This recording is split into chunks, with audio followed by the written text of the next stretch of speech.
Here is life insurance next part, and in this also we will discuss an important topic related to life insurance.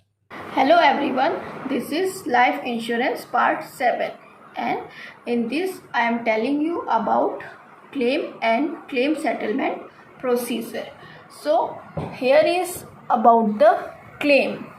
An insurance claim is a formal request by a policy holder to an insurance company for coverage or compensation for a covered loss or policy event. So as we know that the main purpose of a life insurance policy is to ensure financial protection to the family of the policy holder in case of his early death. So this protection is given by life insurance. When a person fills the proposal form for the policy and the insurer accepts it, then what happens? It becomes the contract. So insurer in that case promises to pay a certain sum of money on the happening of a certain event. What will be that event? Like maturity or death.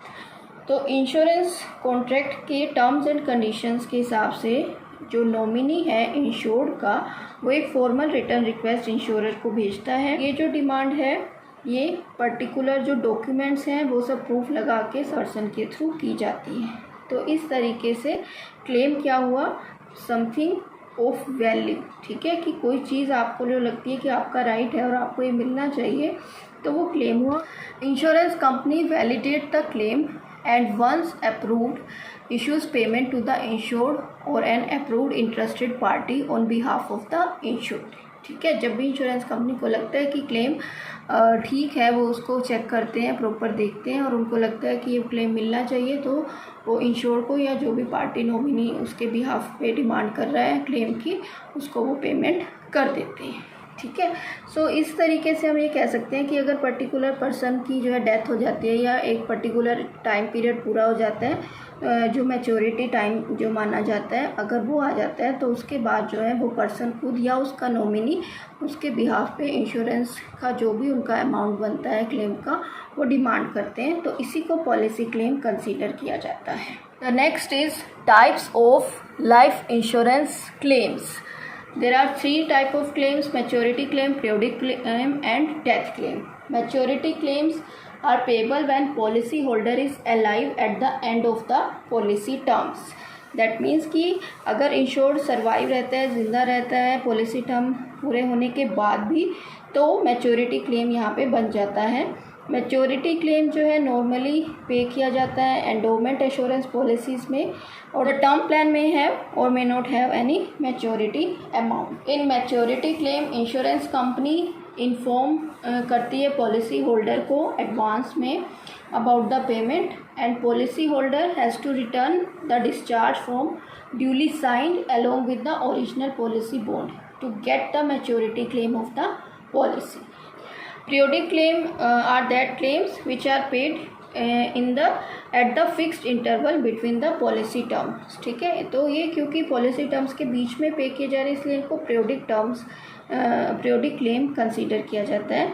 And it is generally paid in case of money back policies. जो money back policy है जिसमें ये होता है कि आप बीच में पैसा ले सकते हैं अलग अलग फिक्स टाइम इंटरवल पे, तो उसमें ही periodic claim हमारा जो है बेसिकली माना जाता है. Period of payment varies from policy to policy and insurer to insurer. Then the death claim. When the insured dies before the date of maturity, then that claim is known as death claim. ठीक है, कि maturity date से पहले ही death हो गई है यहाँ पे. So in this relatives जो हैं policy holders के या नॉमिनी जो हम कहें, वो इंटीमेशन देते हैं इंश्योरेंस कंपनी को अबाउट द डेथ, और इंटीमेशन के साथ साथ policy number, date of death, causes of death, place of death, तो ये सब इंफॉर्मेशन भी देनी पड़ती है. और जब डेथ की इंटीमेशन मिल जाती है तो इंश्योरेंस कंपनी इशू कर देती है, क्लेम फॉर्म्स होते हैं वो नॉमिनी को दे देती है, और डेथ क्लेम्स जो है इसमें तब कंसीडर किया जा सकता है. 2 टाइप्स के डेथ क्लेम होते हैं. पॉलिसी इशू होने के 2 इयर्स के अंदर अगर क्लेम अराइज होता है तो वो अर्ली डेथ क्लेम होता है, और पॉलिसी कमेंस होने के 2 इयर्स के बाद अगर क्लेम अराइज होता है तो वो नॉन अर्ली डेथ क्लेम्स के अंडर कंसीडर किया जाता है. After that Claim settlement procedure.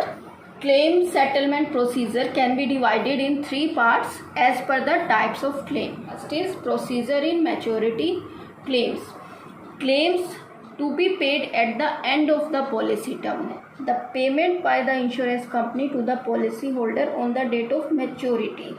That means कि ये अमाउंट जो है पे की जाएगी मैच्योरिटी के टाइम पे, और इंश्योरेंस कंपनी एडवांस में इंटीमेशन जो है पॉलिसी होल्डर को भेज देती है with a blank discharge form for filling various details in it, and it is to be return to the office में ये रिटर्न करना पड़ता है। और इसके साथ कुछ जो है डॉक्यूमेंट्स लगाने पड़ते हैं। वो डॉक्यूमेंट्स को से होते हैं original policy bond, duly stamped signed and witnessed discharge form, proof of age अगर जो है पहले नहीं लगाया गया है तो बाद में जो है अब इस टाइम पे क्लेम के टाइम पे लगाना पड़ता है। रीपेमेंट ऑफ लोन कर दिया है उसके डॉक्यूमेंट लगाने पड़ते हैं अगर किसी भी अदर इंस्टीट्यूशन से लोन लिया गया है इंश्योरर के अलावा। And cancellation document of assignment की थी कोई पॉलिसी की तो वो कैंसिल की गई है उसका डॉक्यूमेंट। इंडेमनिटी बॉन्ड अगर पॉलिसी लॉस हो जाती है या डिस्ट्रॉय हो जाती है तो उस केस में इंडेमनिटी बॉन्ड की रिक्वायरमेंट होती है। तो क्लेम सेटलमेंट प्रोसीजर बहुत ही सिंपल होता है मैच्योरिटी क्लेम में। सारे जो भी डॉक्यूमेंट्स हैं वो सब फॉर्म कंप्लीट करके उसके साथ डिस्चार्ज फॉर्म के साथ लगा के जब सेंड कर देते हैं तो पर्सन को जो है जितनी भी मनी उसकी क्लेम के अकॉर्डिंग बनती है वो सब उस पॉलिसी होल्डर को पे कर दी जाती है बाय द अकाउंट पे ही चेक और इलेक्ट्रॉनिक क्लियरिंग सर्विस के थ्रू। ठीक है, कोई भी सिस्टम आजकल ऑप्ट किया जा सकता है। और जो ये अमाउंट कैलकुलेट की जाती है, जो इसमें एक इम्पॉर्टेंट चीज़ होती है कि जितना भी सम एश्योर्ड है और बोनस उसमें इंक्लूड किए हैं उसके साथ कुछ अमाउंट जो है अगर मान लो कोई लोन लिया था और उसकी कोई अमाउंट आउटस्टैंडिंग बची है लोन के अमाउंट या उसके इंटरेस्ट के अमाउंट, तो वो आउटस्टैंडिंग अमाउंट्स जो है डिडक्ट कर दी जाती हैं और उसके बाद जो फाइनल अमाउंट बचती है वही पेमेंट पॉलिसी होल्डर को यहाँ पे की जाएगी। एक चीज़ और होती है कि अगर असाइनमेंट की हुई है तो असाइनी को पेमेंट होगी, और अगर एन्यूटी पॉलिसीज़ हैं तो वो जो इंस्टॉलमेंट्स बनती हैं एन्यूटी की वो terms and condition of the policy के अकॉर्डिंग पेमेंट की जाएगी। Then next is settlement procedure in case of periodic survival benefits. Periodic survival benefits जो पे किए जाते हैं ज़्यादातर ये मनी बैक पॉलिसीज़ के केस में ही पे किए जाते हैं। पीरियोडिक पेमेंट्स जो हैं फाइनेंशियल कमिटमेंट्स को पूरा करने में बहुत ही हेल्प करती हैं, और जो सम एश्योर्ड होती है उसका कुछ परसेंटेज ही जो है पीरियोडिक पेमेंट्स के फॉर्म में दिया जाता है और स्पेसिफिक इंटरवल्स के बाद ही दिया जाता है। और जितनी भी पेमेंट की जाएगी उसके लिए पहले जो भी आउटस्टैंडिंग अमाउंट कोई भी रिमेनिंग है तो वो डिडक्ट कर दी जाती है। इसमें भी इलेक्ट्रॉनिक क्लियरिंग सिस्टम यूज़ हो सकता है जिससे डायरेक्टली बैंक अकाउंट में डिपॉजिट हो जाता है मनी, और through the post dated cheque जो है क्लेम की अमाउंट पे की जा सकती है। For money back policies, the insurance company makes specific payments to the policy holder at specific times during the term of the policy. These payments are known as survival benefits. तो ये survival benefits कौन कौन से हो सकते हैं, थोड़ा इन पे हम जो है नज़र डालते हैं। First is reduced sum insured, that is called paid up value. Paid up value का मैंने आपको एक अर्लियर जो पार्ट था लाइफ इंश्योरेंस से रिलेटेड उसमें भी जो है बताया था। कभी कभी क्या होता है पॉलिसी टर्म्स में पॉलिसी होल्डर्स को कुछ फाइनेंशियल प्रॉब्लम्स आ जाती हैं और वो ऐसी पोजीशन में नहीं होता कि वो प्रीमियम्स को पे कर सके, तो सरेंडर करने की बजाय पॉलिसी को ऐसे टाइम में पॉलिसी होल्डर के पास ऑप्शन होता है कि वो उसको पेड अप पॉलिसी में कन्वर्ट करा ले, और जब मैच्योरिटी होती है इन पॉलिसी की तो प्रोपोर्शनेट जो रिड्यूस्ड सम एश्योर्ड है वो पे हो जाती है इंश्योरेंस कंपनी के through. Paid up value is calculated by a formula that is number of paid premiums into sum assured upon total number of premiums, कि कितने प्रीमियम्स पे किए हैं टोटल प्रीमियम में से और उसको सम एश्योर्ड से मल्टीप्लाई कर देते हैं तो पेड अप वैल्यू आ जाती है और इसी के बेस पे रिड्यूस सम इंश्योर्ड को पे हो जाती है। Second is discounted claim. Discounted claims are those options which are exercised by the policy holder within 1 year of the maturity date of the policy. Then next is commutation of installments. Annuity plans जो होते हैं कि जो regular या periodic annuity payment मिलने वाली हैं, उससे पहले इंडिविजुअल अगर चाहता है तो एक लमसम विड्रॉल कर सकता है। ये जो लमसम विड्रॉल है इसको कम्यूटेशन कहते हैं। और इंश्योरेंस कंपनीज जो हैं नॉर्मली अलो करती हैं इंडिविजुअल्स को कि वो विड्रॉ कर सकते हैं जितना उनका एक्यूमुलेटेड फंड है उसका 1/3 पार्ट, और बाकी जो 2/3 पार्ट है वो एन्युटी पेमेंट्स के थ्रू इंडिविजुअल को होना चाहिए। After that annuity payments at the time of wasting, annuities में वेस्टिंग में रेगुलर जो है एन्युटी पेमेंट स्टार्ट हो जाती हैं इंश्योरेंस कंपनी के थ्रू एन्यूटेंट को। ये पेमेंट्स जो है मंथली भी हो सकती हैं, क्वार्टरली भी हो सकती हैं, एनुअल भी हो सकती हैं। तो ये प्लान्स पे डिपेंड करता है, अलग अलग उनकी टर्म्स एंड कंडीशंस के अकॉर्डिंग ये रहता है। Then next is settlement procedure in case of death claim. When the policy holder or insured dies before the maturity of the policy, तो कौन सा क्लेम आ जाता है? डेथ क्लेम आ जाता है। डेथ क्लेम जो है पे किया जाता है in case of policies where premiums are up to date और where the death occurs within a grace period. ठीक है, प्रीमियम पूरा पे किया जा रहा है उसका, या फिर ग्रेस पीरियड के टाइम हो जाता है वो प्रीमियम पे, बट डेथ हो गई जो है इंश्योर्ड की। तो इस तरीके से डेथ क्लेम अराइज होता है। सबसे पहले अब इसको लेने के लिए क्या करना पड़ेगा? इंटीमेशन देनी पड़ेगी डेथ की। तो कंसर्न ब्रांच ऑफिस को इंटीमेट किया जाता है डेथ के बारे में। अब ये इंटीमेशन कौन दे सकता है? नॉमिनी दे सकता है, असाइनी दे सकता है पॉलिसी का, या लीगल हियरीज हैं जो उत्तराधिकारी होते हैं पॉलिसी होल्डर के, वो एम्प्लॉयर दे सकता है एम्प्लॉई की अगर डेथ हो उस केस में। तो इस तरीके से इंटीमेशन दी जाएगी। इंटीमेशन में क्या बताना होता है कि नेम क्या है इंश्योर्ड का, डेट ऑफ डेथ, कॉजेज़ क्या रहे डेथ के, किस प्लेस पे डेथ हुई है, पॉलिसी जो ली गई है पॉलिसी नंबर क्या है, और क्लेम जो कर रहा है पर्सन उसका रिलेशनशिप क्या है उस इंश्योर्ड के साथ। ठीक है, रिलेशनशिप ऑफ क्लेमनेंट भी यहाँ पे डिस्क्लोज करना होता है। Then next is submission of proof of death.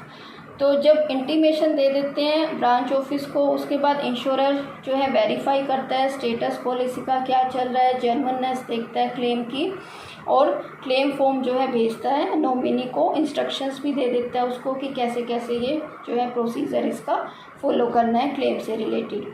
तो इंश्योरर प्रूफ मांगता है डेथ का, और इसके अलावा भी कुछ डॉक्यूमेंट्स मांगता है like certificate of death, proof of the age of the life insured if already not given, पहले नहीं दिया था, डीड्स ऑफ असाइनमेंट्स या रीअसाइन की गई है पॉलिसी उनसे रिलेटेड डॉक्यूमेंट्स, कोई क्लेम फॉर्म होता है ए जो फॉर्म है जिसमें क्लेमनेंट स्टेटमेंट देता है, डिटेल बताता है कि कौन पर्सन है, उसकी डेथ हुई है, क्लेमनेंट से क्या रिलेशन है, वो सब चीज़ें।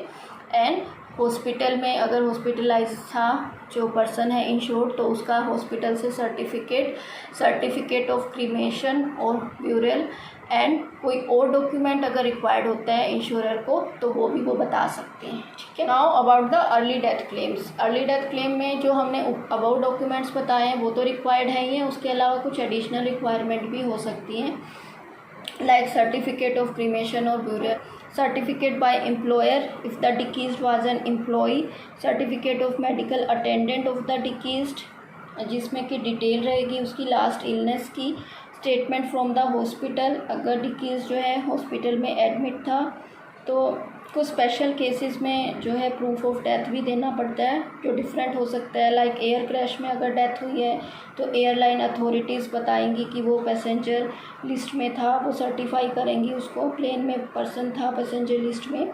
अगर शिप में एक्सीडेंट हो रहा है तो वो सर्टिफाई करना होगा log book of the ship से। अगर मेडिकल कॉज है कोई डेथ का तो डॉक्टर का सर्टिफिकेट जो भी ट्रीटमेंट वगैरह है उसका रिकॉर्ड रिक्वायर्ड होगा।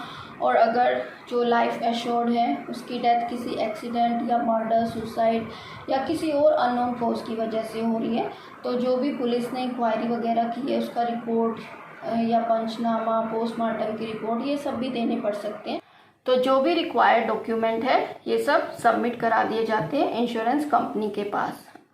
And after that proof of title of claimant, अगर जो नेम है नॉमिनी का वो रजिस्टर्ड है या असाइनमेंट प्रॉपर तरीके से की गई है तो कोई प्रूफ नहीं चाहिए होता। लेकिन अगर नॉमिनेशन प्रोवाइड नहीं किया गया है या वैलिड तरीके से असाइनमेंट नहीं की गई है तो क्लेमनेंट को सेटिस्फैक्ट्री प्रूफ देना पड़ता है अपने क्लेम से रिलेटेड। प्रूफ जो है सर्टिफाइड होने चाहिए एक कॉम्पिटेंट जुडिशियल अथॉरिटी से, और जो जुडिशियल अथॉरिटी है वो क्या प्रोवाइड करेगी, सक्सेशन सर्टिफिकेट या रजिस्टर्ड विल या लेटर ऑफ प्रोबेट। तो अगर विल होती है तो कोर्ट उसको वैलिडेट करता है, और जो कोर्ट वैलिडेट करता है विल को उसको प्रोबेट कहते हैं, इसलिए प्रोबेट की कॉपी भी रिक्वायर्ड होती है विल के साथ। सक्सेशन सर्टिफिकेट इशू कर दिया जाता है कोर्ट के थ्रू जब भी क्लेमनेंट एप्लीकेशन देते हैं, और वो बताते हैं कि जो इंश्योरेंस की मनी से जो भी क्लेम आएगा वो किस तरीके से डिस्ट्रीब्यूट किया जाएगा। So this was the proof of the title of Clement. After that payment of policy, जिसको हम सेटलमेंट ऑफ क्लेम भी कंसीडर कर सकते हैं। जब सारी फॉर्मेलिटीज़ कंप्लीट हो जाती हैं तो इंश्योरर एक डिस्चार्ज फॉर्म इशू कर देता है, और ये डिस्चार्ज फॉर्म साइन करके या तो नॉमिनी करेगा या साइन नहीं करेगा या उसके लीगल हियरिंग्स करेंगे, कोई भी हो सकते हैं, वो इंश्योरर के फेवर में उसको जो है साइन करके प्रोवाइड कर देंगे। उसके बाद जो है IRDA की गाइडलाइंस को ध्यान में रखना ज़रूरी है। As per the regulation 8 of the IRDA policy holders interest regulation 2002, insurer को क्या रिक्वायर्ड है कि वो उसको क्लेम सेटलमेंट करनी होगी with in 30 days of the receipt of all documents including clarification. जो भी इंश्योरर ने क्लैरिफिकेशंस मांगी है इंश्योर्ड से या उसके नॉमिनीज से, लीगल हियरिंग से, वो सभी उसको मिलने के बाद, डॉक्यूमेंट्स मिलने के बाद 30 डेज के अंदर क्लेम सेटलमेंट करनी है। और अगर ऐसा लगता है इंश्योरर को कि क्लेम से रिलेटेड फर्दर इंक्वायरी इन्वेस्टिगेशन की रिक्वायरमेंट है तो इंश्योरर को ये सब कंप्लीट करना पड़ेगा procedure with in the 6 months from receiving the return intimation of claim. तो इस तरीके से ये क्लेम सेटलमेंट हो जाता है। So this was all about today's topic. I hope all topics are clear to you, and if there is any doubt you can ask that through the commenting in the comment section below the page. You may also subscribe this channel for knowing about the further coming videos. Thank you all and have a nice day. Stay safe, stay healthy.